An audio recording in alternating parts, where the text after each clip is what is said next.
Hello, and welcome to the DC Rock History Podcast. My name is Philip, and today we are talking about Teen Idols, their Minor Disturbance EP.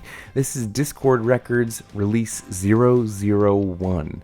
So this is sort of the start of a long journey for us with Dischord Records that we'll be talking about here on the podcast. But I will say, as we go through the 80s and 90s and 2000s, we'll be talking about Dischord, but not just Dischord. So there are other podcasts that do that, and you can check those out. We'll be talking about plenty, but we're going to mix it up. We're going to incorporate a lot of different things. So I'm really excited to get into this one, and we have an amazing guest. Our guest today is Rob Harvilla.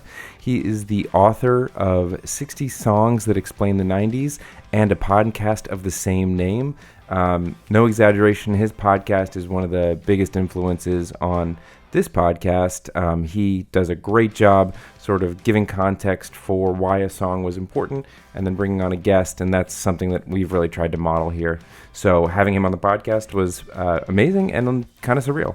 So this is a great episode. Got the outsider's perspective on the DC scene and maybe how that kind of gets talked about at lunch tables across America, specifically in this case in Ohio. Really, really cool episode. And without further ado, let's get to our history section. Flex your head.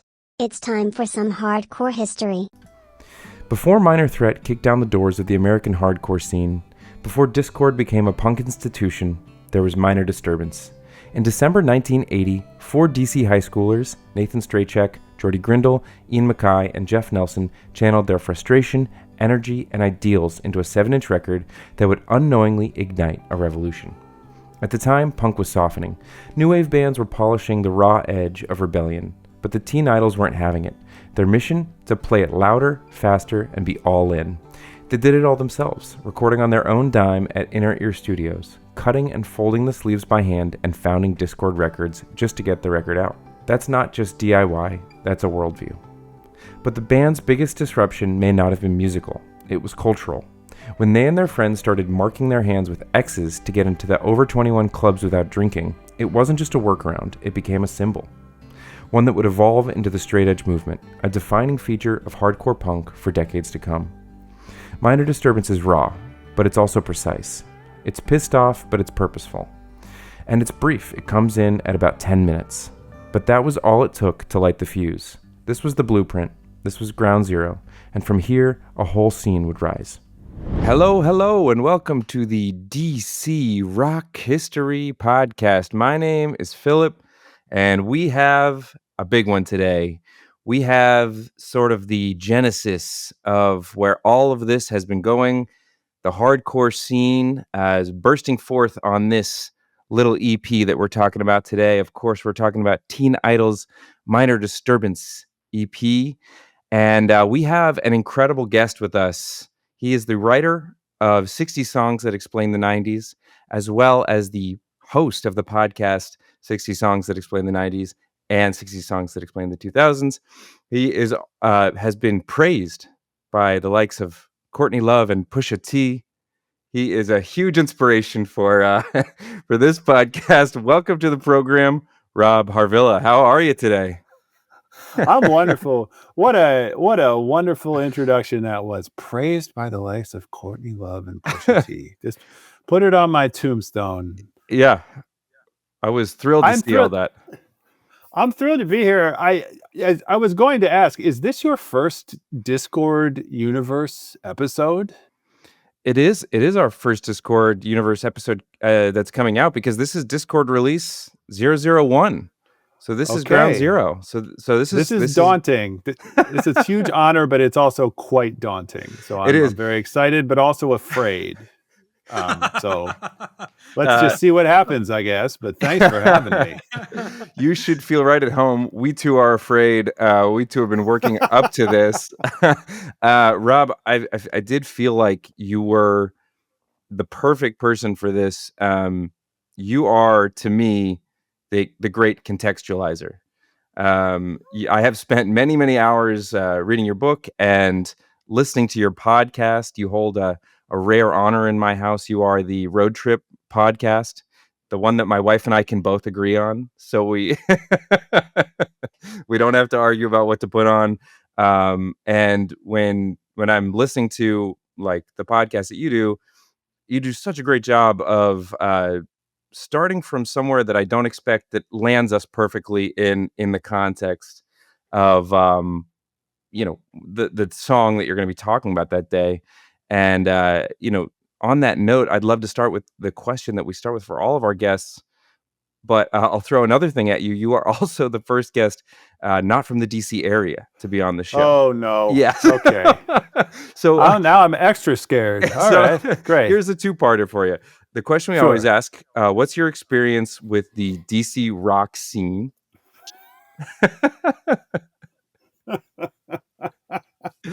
And and then what do we not know about ourselves from afar? What do we not know about? But you could stick on the first part. Why don't we start with the first part? Yeah, with the DC rock scene. Thank you for adding the if any, because I can't say that I have any as such. I did in junior high. I went to Washington D.C.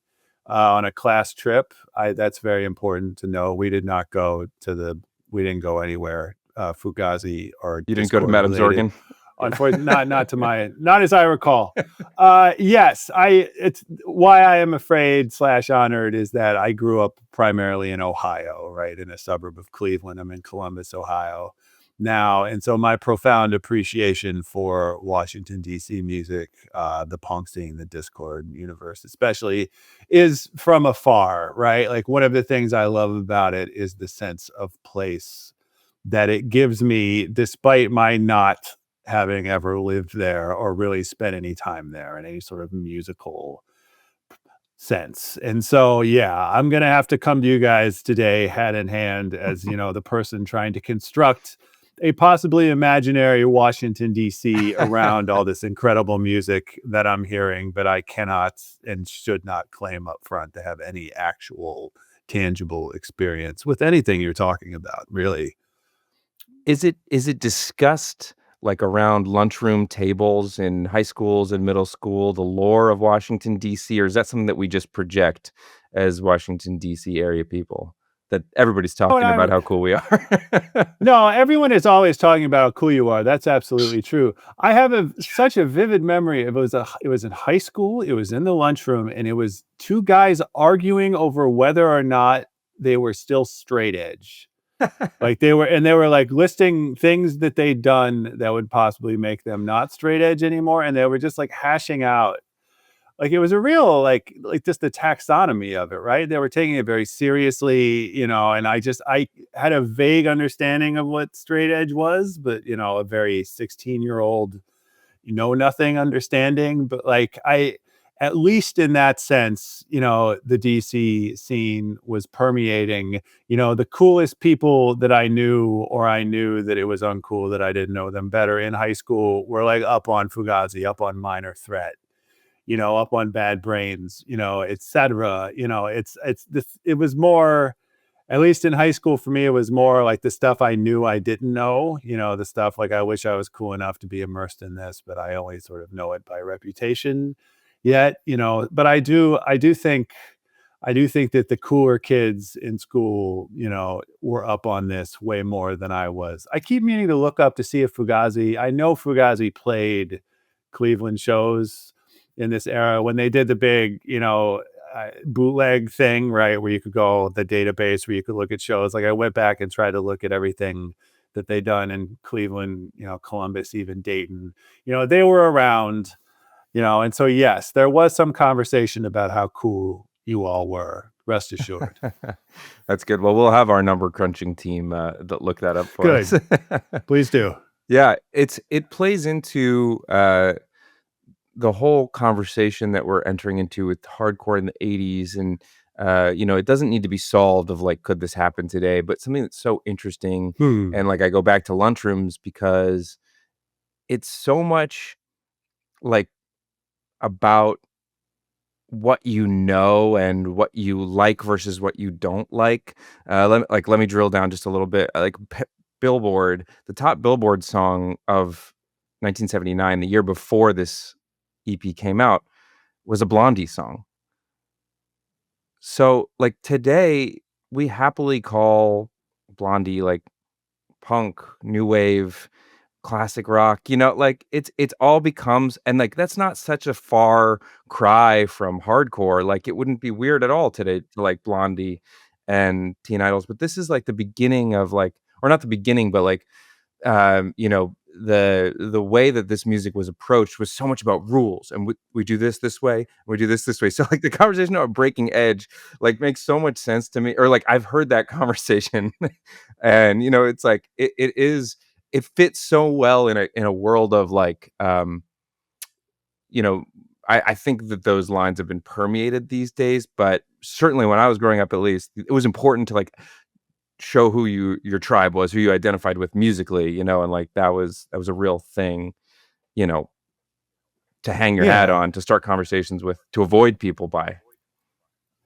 I think there are always rules in music scenes, but I always had the sense, and I'm happy to have it maybe confirmed, that like DC was a special case, right? Like there was something, just watching, like the Salad Days documentary, the Fugazi documentary, like the books that I've read, just all the interviews and stuff with Ian, especially that I've read over the years, it's about the music, but not just about the music, and that was true from the very beginning. That was true even before the whole straight edge conversation.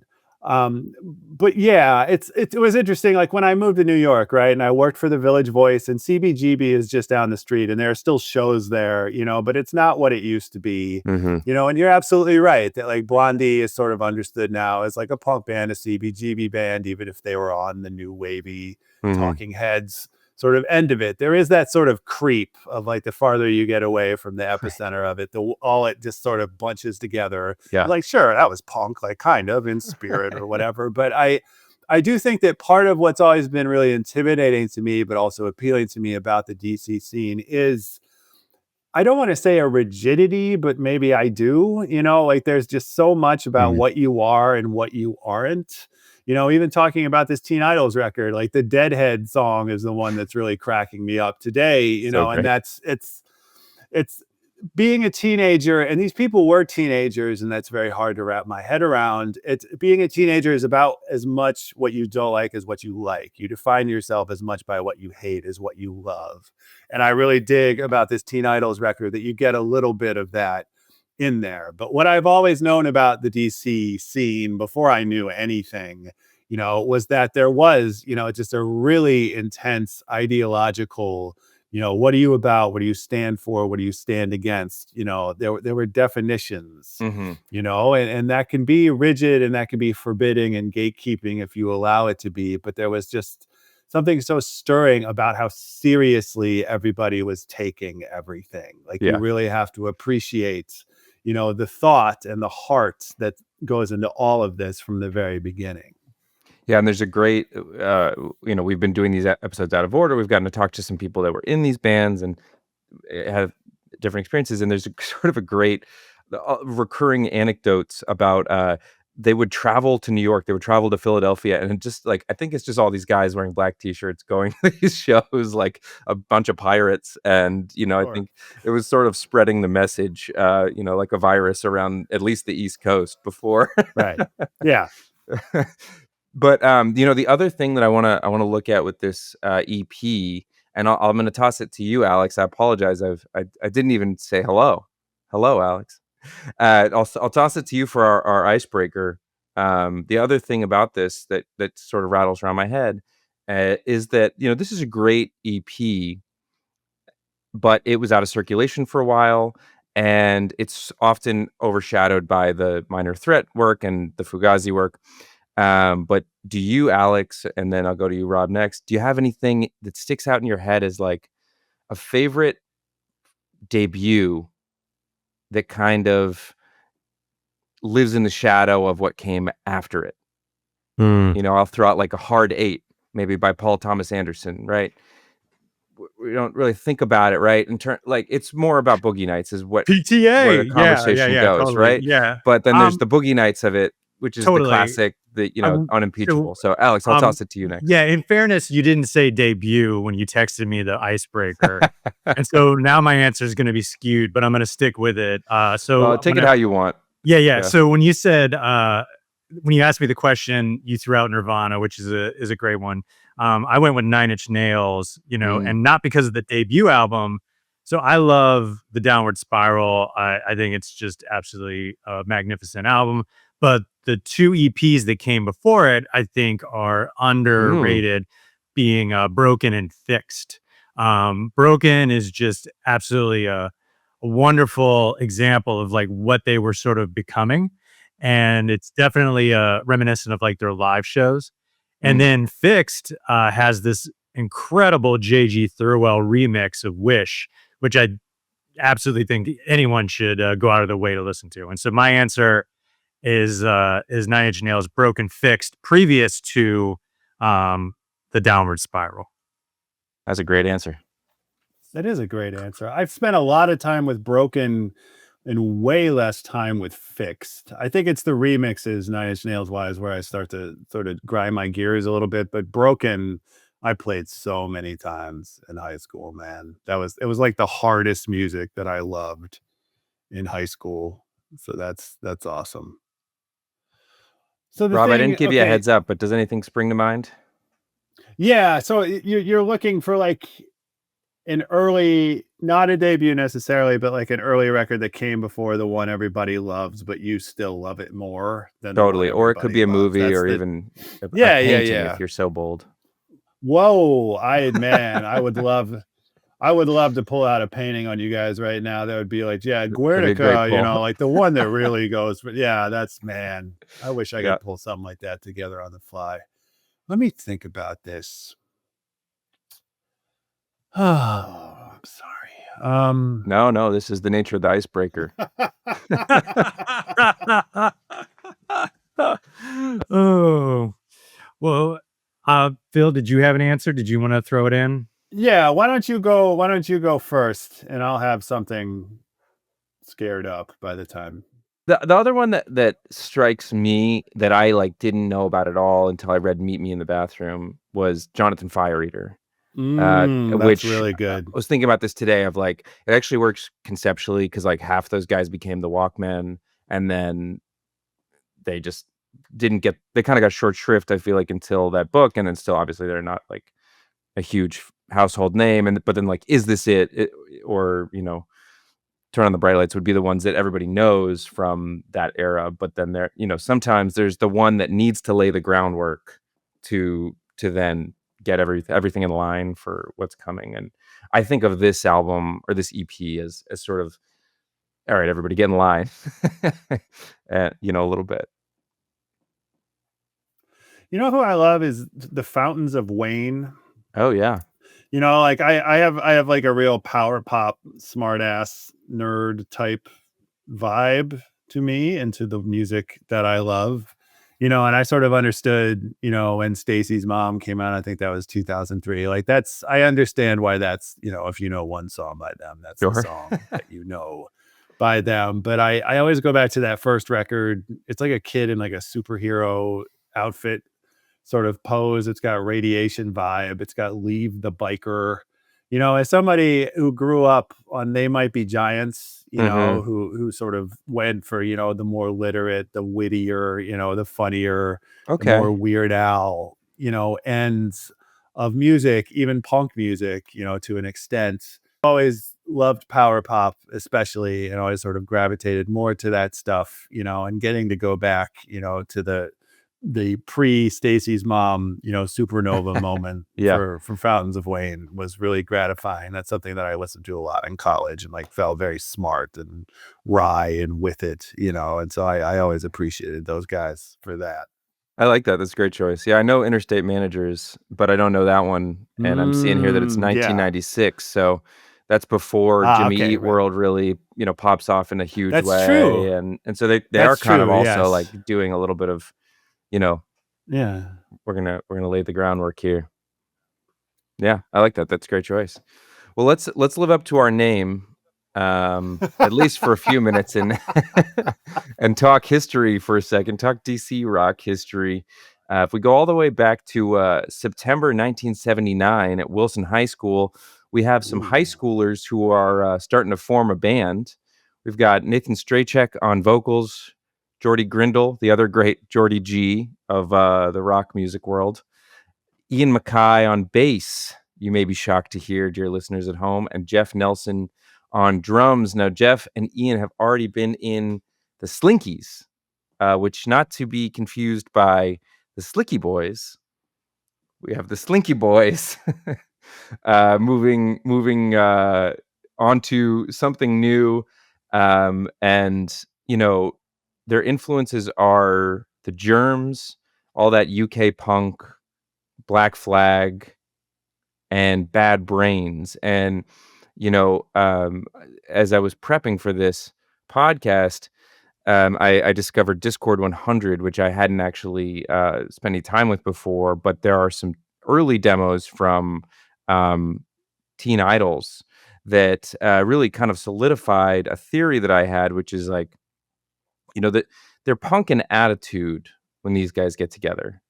And that is basically what punk is. I mean, the fact that like the Clash are punk is there's so much, it's so hard to unwind all this stuff. And that's, truly part of what this podcast is going chronologically so that we can sort of unspool how does, this get called hardcore and this get called post-hardcore and this get called whatever. Why does there need to be a differentiation? Well, if you listen to like the Germs, that's punk music, but it's really rooted in rock and roll. It's coming from The Who. It's coming from, like it sits alongside like things like Motorhead, almost like a less heavy Motorhead to me.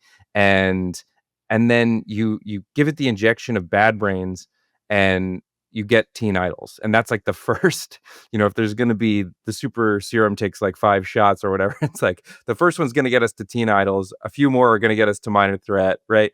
But Bad Brains, like the ferocity with which they play, you can tell from the demos to the final, Minor Disturbance EP that like that is the difference. Like the difference is so clearly being around Bad Brains, being around, that fast music, that aggressive music, and also just being around really good musicianship, because Bad Brains had a sort of genre bending back history where they played, like funk covers and jazz fusion and all this stuff. And then when they went rock, they were just kind of leagues ahead of other musicians that they were playing next to. But you can really feel that. And, besides that ferocity, the other big thing to know about this EP, if you know anything else, is like the X's on the hands, the beginning of straight edge culture, though it's like at this point pre-straight edge, but they're playing at a bunch of different venues, and the Atlantis Club has started to host shows, but they've started to ban certain bands, including Bad Brains, and this is like a huge upset for the guys in Teen Idols, and so they're trying to convince these club owners that we're not drinking, we're not out to do anything nefarious. Put X's on our hands, and that will show that we can be in the clubs. If you see anyone with an X on the hand drinking, you can kick us right out. And so that's how we get this cover, which is taken by, I believe, Jeff Nelson, and it's of Alec Mackaye with the X's on his hand. So that's Ian's brother, who's in The Untouchables, a band from DC. And it's all sort of like one big evolving story that we're sort of unraveling. I don't know, this is our Phantom Menace or something, and we're not quite at straight edge, but we are getting the shadow of what's to come, right? So hopefully I am not the Jar Jar of your Phantom Menace. Yeah. Well, yeah. You are could not be the Qui-Gon Jinn if you'd like. Yeah, that's great. I would prefer that to Jar Liam Jar. Neeson, probably. Yeah, it's not so bad. There we go. But guys, what's Rob? You gave us a little hint at your backstory with straight edge, or like your first exposure to it, I should say. But Alex, what about you? Do you remember the first time you ever heard anybody talking about straight edge? Oh my God. Yeah. So I actually remember going to computer class and someone had taken all the keys Sure. off of the keyboard and put Fugazi in the keyboard. And I asked my friend Chuck, I was like, what is this? And he goes like, he's like, it's this band Fugazi. he was like, that's he's like, it's, you know, kind of part of this like straight edge thing. And this is before, you know, everyone knew everything about everything, you know? And so he kind of gave me like the top level stuff. And I was like, man, I'm like, I don't drink or have sex. I was like, I'm straight edge and I'm not even trying. You know, I was like, if we could score some beer, maybe things would be different for me, you know, but yeah. And so just real quick before I forget, I wanted to point out for the listeners, you could have listened to the album that we're talking about 3 times in the amount of time. I was going to say we have been talking about. I was figuring it was going to be 6 or 7 times longer than the record, Yeah. and I really dig that about this. Yes. So we've been doing you know, from the mid 50s with Bo Diddley up to now as part of our podcast. When we got to the late 70s, we had bands like Angel who were doing 10-minute tracks. We had to cut them off. You know, here we're going to have an issue in our listening section. We're just going to just race through it. We don't have to do them back to back. But yeah, no, I'm glad to, or I'm sorry to hear that Mavis Beacon was rolling in her grave, and the kids were taking off the keyboard keys. But yeah, what else can we say? Anybody else have any thoughts before we do dive into our listening section on the early days of the DC hardcore scene? I really dig Bad Brains overall as sort of the untouchable ideal. As you say, they were just such fantastic musicians. And so every band of teenagers that hears Bad Brains, it's like, let's start a band like that. And then they try to start a band like that. And like, it's not a band like that because they're not Bad Brains. You know, the Beastie Boys are like that, right? Like I really dig the prehistory of the Beastie Boys, you know, where that's their platonic ideal is to be Bad Brains, and that ain't happening. And so a whole bunch of other stuff happens instead. You know, like in much the same way that Fugazi sort of functioned for me, you know, in high school and college, is like the untouchable ideal. Like you can't be like this. You know, you can't do this. You can't do this musically or ideologically. You know, you can't have that purity of intent, and you can't have the musicianship. I feel like that's the role that Bad Brains played for so many bands in this era, and not necessarily confined to DC. And also, while I'm here, I've meant to say this show has the coolest logo of any podcast I have ever seen in my life. The Thunderbolt. Like I was absolutely sure I was doing this, but then when I first looked you up and I saw the logo, I was like, oh, I am definitely doing this. So that's another great thing that Bad Brains did for everybody, and for you guys specifically. They did. It's we've gotten a lot of mileage out of the Thunderbolt and the Exploding Capital here in DC, and shout out to my wife Rebecca for helping me rework that into the DC Rock History Pod. Yeah, no, and it's a great. I'm glad you brought that up because it's an interesting point. Bad Brains self-titled record is originally released in cassette format on ROIR, Reach Out International Records, and it's sort of not going as far as they need it to, and it eventually comes out again in 1982, I believe. But like the ROIR tape is how a lot of people first heard them, and it's built into what we're talking about today. Like it can't be overstated. Like this is Dischord Records release 001. It sets the whole like ethos of like, well, if they're going to do it wrong, or if they're not going to release this for us, we're going to do it for ourselves. We're going to document this because, you know, they go into the studio, they meet producer Skip Groff, and they go in with Don Zantara, and at Inner Ear Studios, who, like, to his credit, is not a punk and hears this stuff and doesn't shut it down or scoff at it, but is like, hell yeah, let's do this, and like welcomes them, you know. And it to me, it sounds like, from talking to him and what I've read, like he very just like, I set up the microphones and I want to make them sound good. He's not totally like he's not really there to shape the sound. Maybe he'll help out if they ask, but like, you know, he just wants to support these young guys who are coming in with this like lightning bolt of energy.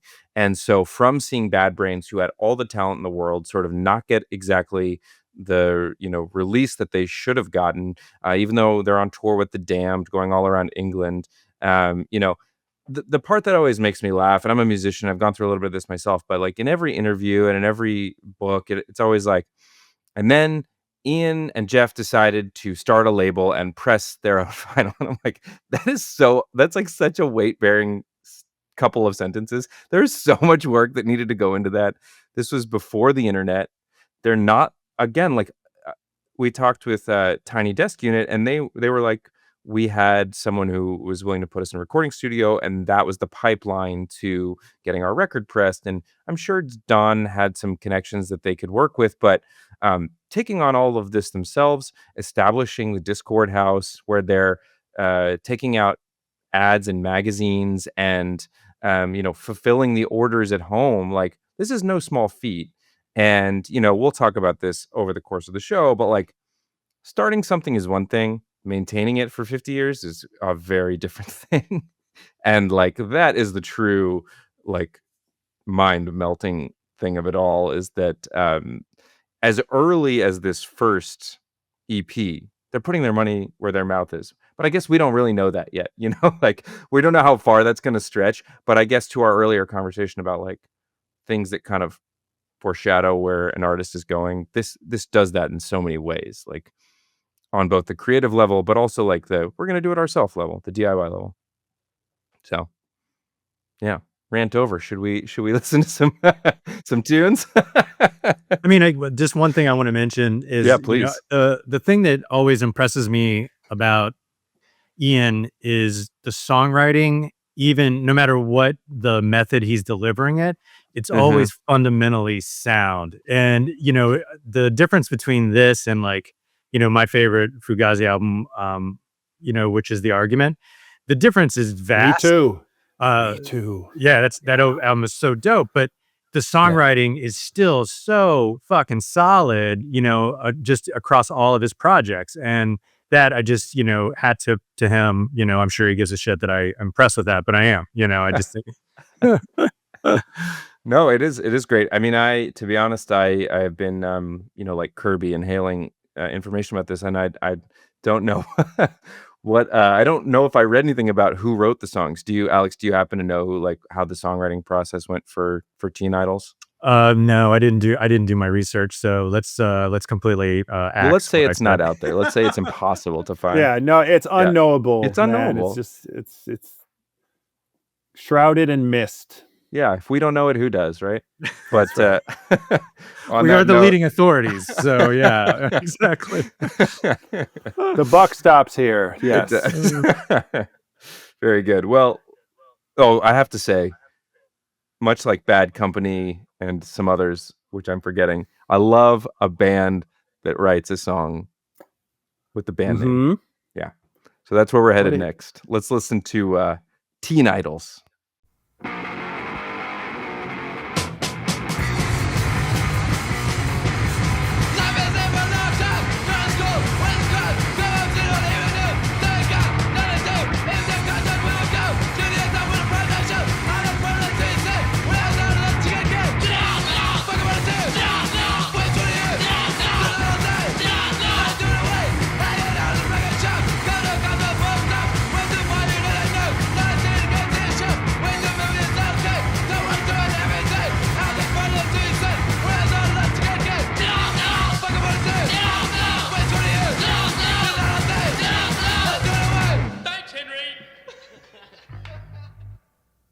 You simply got to hear that. Thanks, Henry. It's the best part of the song, I have to say. Is that Henry Rollins? I was just assuming. Be. Yeah. Okay. He was their roadie at the time. The lore is that he stepped in to sing a song, and there was even some talk of him being the replacement lead singer. But then, of course, he goes off and does SOA, and then eventually all the other things that he is known to do, Black Flag and stuff. There's a pretty sweet picture in the archives of, I think it's Henry putting on a ballerina outfit during one of the recording sessions at Inner Ear, the basement Inner Ear. Because Don would sometimes have people put on costumes to sort of like just change the mindset as they were doing stuff to see if they could get out of their head a little bit. And it's a pretty adorable picture. And I would be remiss if I did not mention, if you are interested in these stories that we are referring to, including stories about doing recording with Ian and the Teen Idols, and of course, Fugazi, check out Don Zantara's book, The Inner Ear of Don Zantara, that's available at Akashic Books. Nice. Yeah. And Don will be on this very program in some episodes. So a little sneak preview. A little bit more of an authority than me, I have to say, once again. He was very generous with us. Got to pick his brain about all types of things.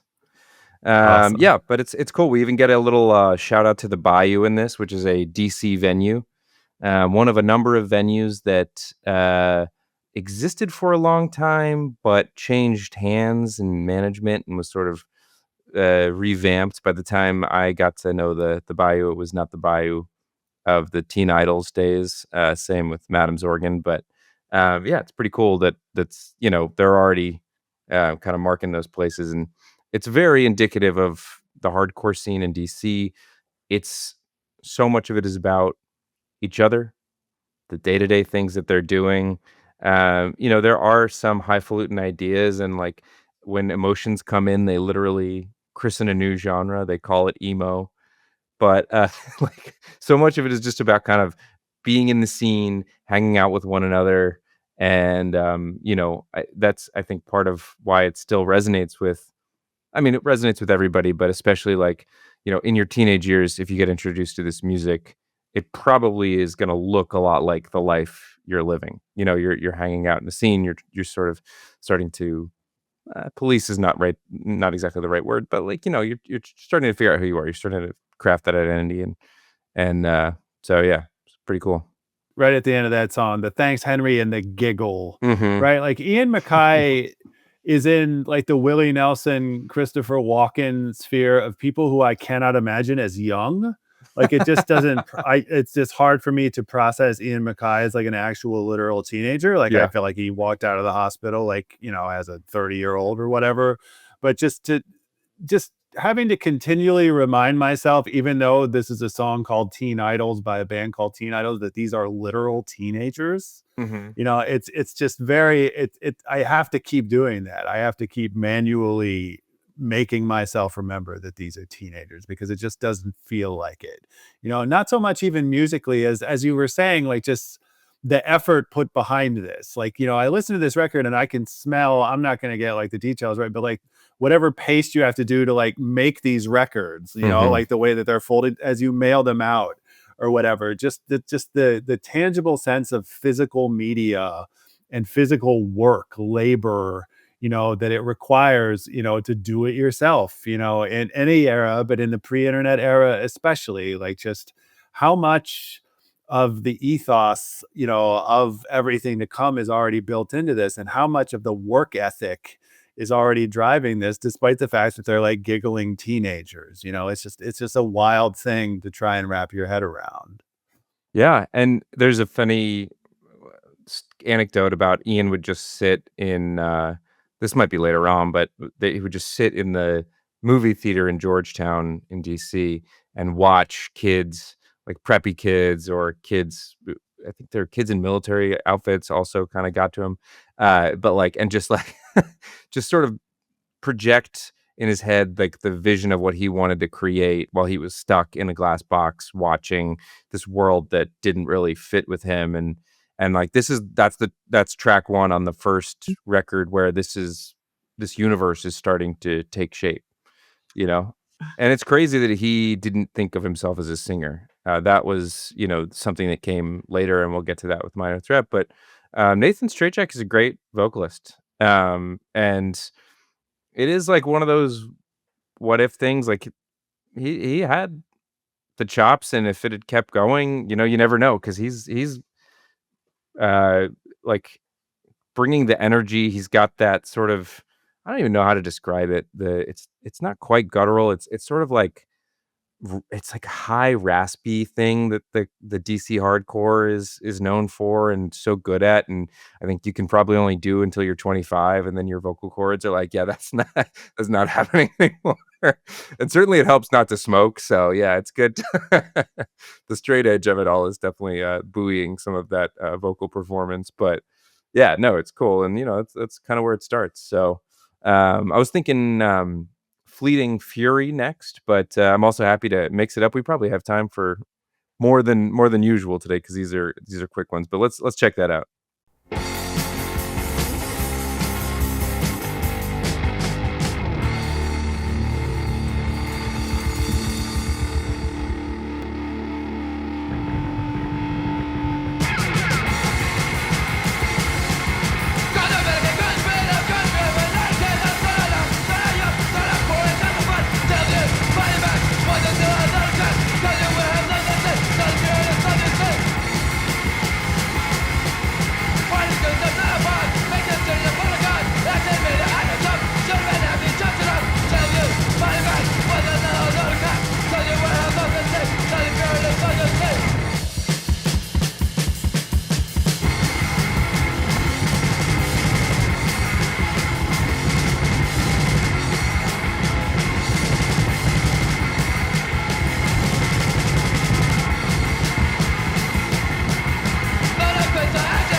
So that's maybe what I said earlier makes a little bit more sense in the context there of like the beginning of that song really has like rock roots, especially, like the kind of the Motorhead thing, like it and then they're like, okay, then now we need to play the next part 3 times as fast. Like we need to be just like Bad Brains and we need to kind of like step it up. And the other thing that's not lost on these is the musicianship. Like there's definitely really good talent all the way throughout this band. And again, Jeff and Ian will go on to Minor Threat and then other bands.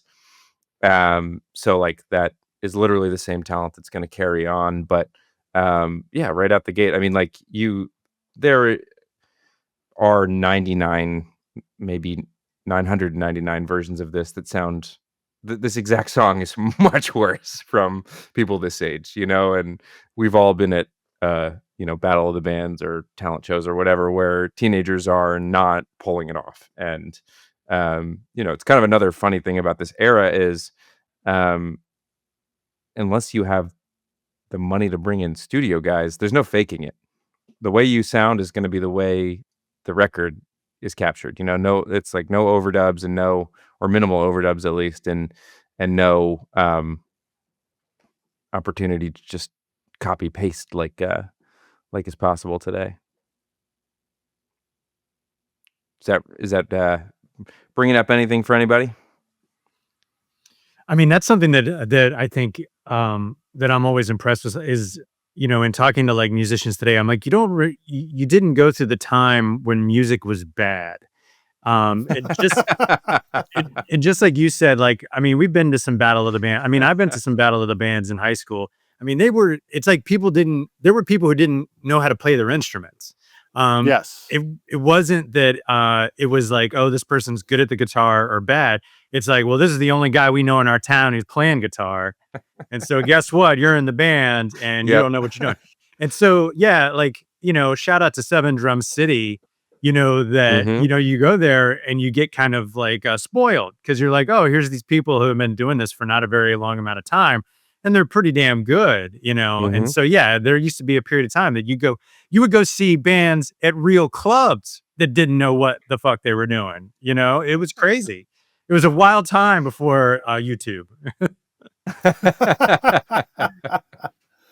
But yeah, I mean, that's the appeal, the cliche about punk is you didn't have to know how to play your instruments. And it was better if you didn't, right? It was cooler if you didn't, it was cooler if you were more like the Sex Pistols and the Clash or whatever, just virtuosity in any sense, was anathema to the whole project, and that sounds great until you're watching your fourth band at the Battle of the Bands that sounds exactly like this and sucks. Yeah. Right. Like it's cool that we don't know what we're doing only takes you so far.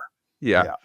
Especially when the songs are this short, you're going through about 100 songs in a set. And that's right. It's just the sheer Velocity is going to wear you down. But another one that jumped out to me, and Rob, you called it out, was Deadhead. Why don't we listen to that, and then we'll talk about maybe what teen idols didn't like.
Incredible. This is also the one that jumped out to me. I mean, there's a few different things going on. First of all, they're throwing in Casey Jones, the Grateful Dead song, middle of the track. Then you feel the velocity twice as much when they go back into the speed of the song. And then also, I've seen it written that like hardcore bands and DC hardcore didn't really waste time with guitar solos, but I mean, if your song is 1 minute and 20 seconds and you spend 10 on a guitar riff, it sort of counts as a solo. It's like a decent amount of the song. Relative to the rest of the song, it's a solo. Absolutely. It counts. Exactly. The little drum fills during the Grateful Dead part are my favorite part of this entire record. I crack up every time. It's just it's like a corny trick or whatever, but like that part makes me laugh every time. And like I am not able to discern a lot lyrically, like just overall on this record, other than the only good Deadhead is one that's dead, of course. But like if I'm just looking up, like riding that train high on cocaine, the music is really lousy, the fans are a pain. Troubles behind, troubles ahead. The only good Deadhead is one that said. That's very funny. Even if the cocaine, I'm not sure how much cocaine is. I don't know enough to actually make any definitive statements about how much cocaine is part of the Dead experience. But like that part of this song is very, very funny to me overall. I was going to ask you guys, like, were Deadheads an issue in DC amongst teenagers in 1980 such that like Deadheads deserved this attack? Like, what is this an actual thing that's happening? The Grateful Dead were a force in 1980. They definitely would have been probably playing like the big venues, if not maybe like stadiums at that point. Yeah. And as far as cocaine, that's the original lyric of Casey Jones, is driving that train high on cocaine. Casey Jones, you better mind your speed. My very first concert was Grateful Dead. And, there you go. Starting out. Changed my life. And in so many ways. And so, yeah, I mean, and what's interesting is like my brother is a huge Deadhead fan, and he's also a huge punk fan, and so he would have found this very, very funny. I'm sure he's very familiar with the teen idols. He was very deep in enjoying DC music of all kinds.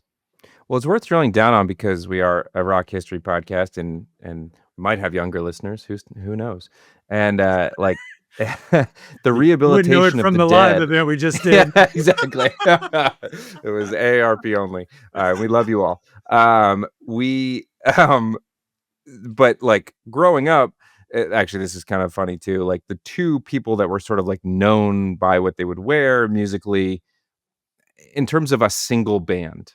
Like there were, of course, like goth kids and like, whatever other people. But like when I was growing up, there were Deadheads and like tie-dye. And then there were ICP, Insane Clown Posse people who had those very distinctive shirts.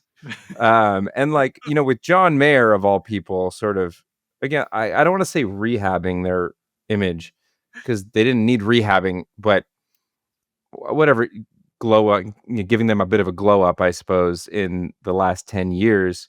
It's hard to even remember for me, like Grateful Dead was not something that was being tossed around by jocks.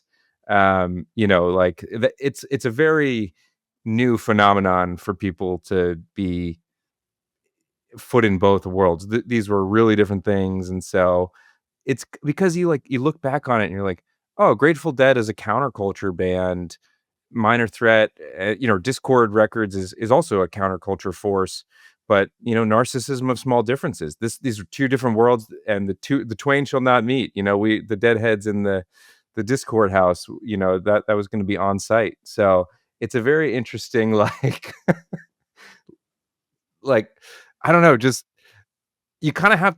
That's sort of why I love this doing this podcast. That's why I love this podcast. That's why I love doing this podcast, because I have to kind of remind myself of like, okay, try to put yourself back in that headspace of like, what would that mean? And this would be like deadly serious, or at least like serious enough to make a jokey song, But they're putting out 8 songs. It's gonna last for 10 minutes. One of them is about how beating up Deadheads is a worthy cause.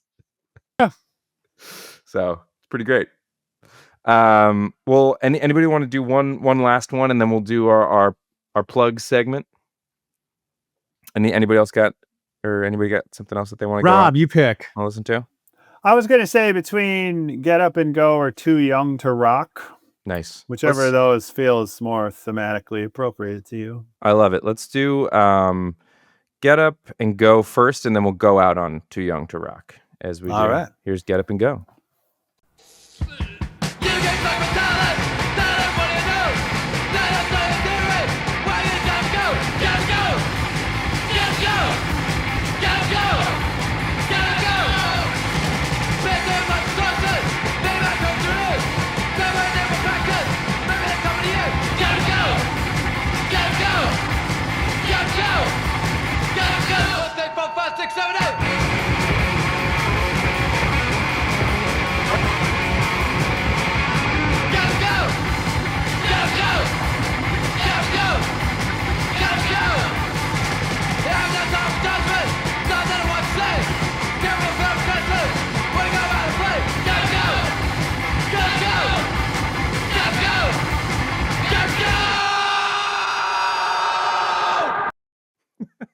There it is, 50 seconds. Ending. Good ending. They use negative space so well. There's obviously so much fury in their, attack, and then they like kind of mellow out for a second. And I know Ian was a fan of Aerosmith, who I've heard described as the American Led Zeppelin.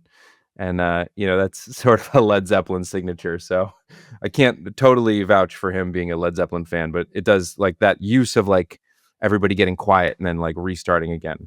Very dynamics. That's a good word for it. Yeah. Like you were saying, like, no, I mean, there's a lot of songcraft in this, as simple, as blunt, as teenage, as 50 seconds long as it is.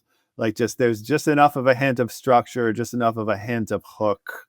It's subtle differences. Subtle is not the word, but there's small differences maybe. But like, this is what elevates a song like this above, like you've been saying, like the 200 other songs like this you'll hear in a night if you go to a battle of the bands in the wrong place at the wrong time, right? Like, it's just, it when you hear it, that there's just something else there, and just there's just some other propulsive, hooky, charismatic quality to this whole EP, obviously, but like, this is the song that immediately jumped out to me, like just as a song, as like not a pop song, but just as a song you want to put on repeat, like it's just there's something about this grabs you, and you don't have to exactly know what or why or how, but it's just you can just tell that there's something else there that's usually not there. Yeah. And hardcore hooks are something unique, because they are kind of poppy, but they are also true to punk and rock. There is this sort of economy of there's only gonna be 50 seconds. We got to make this count, and yeah, I think they nailed it. But before we wrap, do we have any Rob? Do you have any plugs? Anything that the people should know about besides, of course, your excellent book and podcast? Yes. Well, thank you very much for that. I've been meaning to say thank you for the kind words, and I take my road trip soundtracks very seriously, and I'm hugely honored, to be a part of anybody else's, let alone to be a source of like marital non-friction. Yes. I take that very seriously as well. Yeah. Yes. The show is rumbling on into the 2000s. Excuse me. I'm on to 2000, 2009. I try not to say the aughts, if I can help it, but the show is now called 60 Songs That Explain the 90s, the 2000s, just because that amuses me greatly to say out loud. But yeah, and it's the show, we were on break for a little while, but we will be back, we'll be back by late April.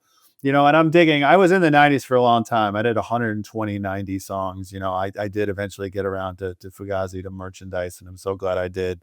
But I am digging, being in the 2000s, just a little bit of a different framework, and I agree with you completely, Alex. Like the argument is my Fugazi record, and I've always put that down a little bit to coming at them.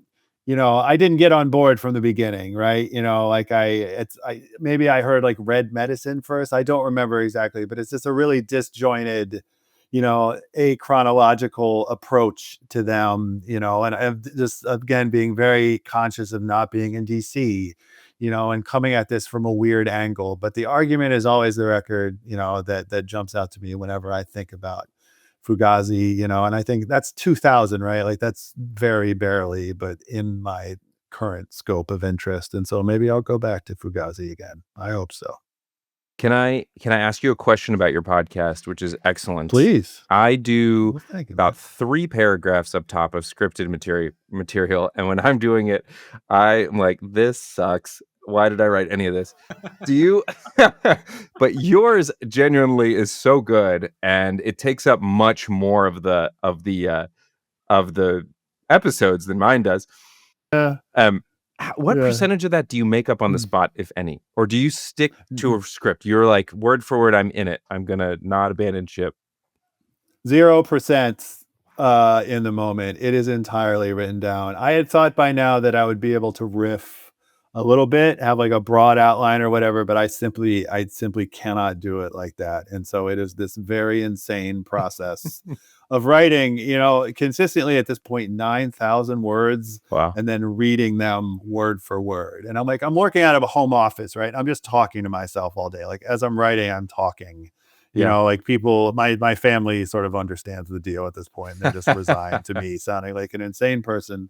But yeah, it has to be scripted, and I have to read it word for word. And even like, the inflections, like I'll write a paragraph, reread it, write 2 paragraphs, reread the 2 paragraphs. So I'll end up reading the first paragraph like a billion times, right? And I get locked in to a very specific, line reading of that paragraph, and I am confined to it. It's the only way I can do it. So if you're able, for your thing, to wander at all, I admire that truly, because I am, I stick to the script. More of a fight or flight safe place for me. Instinct for me. Yeah. I need to avoid saying what I've written, but yours is great. I mean, for folks who haven't listened, it reminds me of The Simpsons a little bit. I mean, that is a high compliment. You started, for example, on the Fugazi episode with Pee Wee Herman.